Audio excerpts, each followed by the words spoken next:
Taking a situation serious and panicking about it are two different things, and the two of them have two different outcomes. When we are aware of the situation, we can still take our measures and do what we have to do, and at the same time, keep our vibration high and act from a place of trust and a place of love. I saw a lot of articles and people talking about you should panic, this is super serious.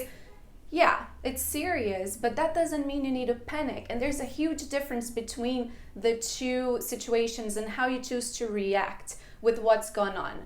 First, if we're acting from a place of love, that means feelings that put your frequency high, right? So trust, love, kindness, feeling united to the people around you, considering people, and doing your part. And with that, we're sending out all these high frequency feelings, and those feelings are going to shape what's going to happen next. If we let ourselves fall to a fear-based place, we're going to continue to create a fear-based reality. So what we can do right now is try to shift from a place of fear to a place of love and try to be as much as possible in that state of love.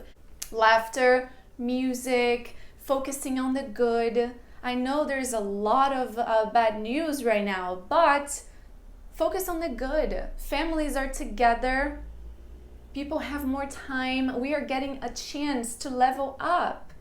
You have time to read right now. You have time to question what you want to do with your future. There's a lot of good stuff that you can focus on. So what can you do right now? What can you do in this situation to act from this place, to act from the place of love?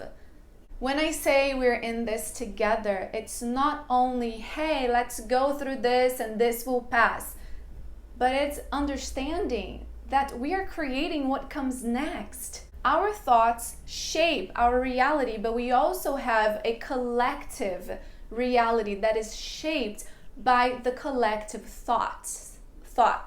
When we're acting from this place of fear and spreading and talking about it, I know it feels like we're doing something about it, but in reality, we're adding more energy to the problem. Move to a place of love. That's where our power is. We can control our thoughts. We can control how we feel and how we react about it.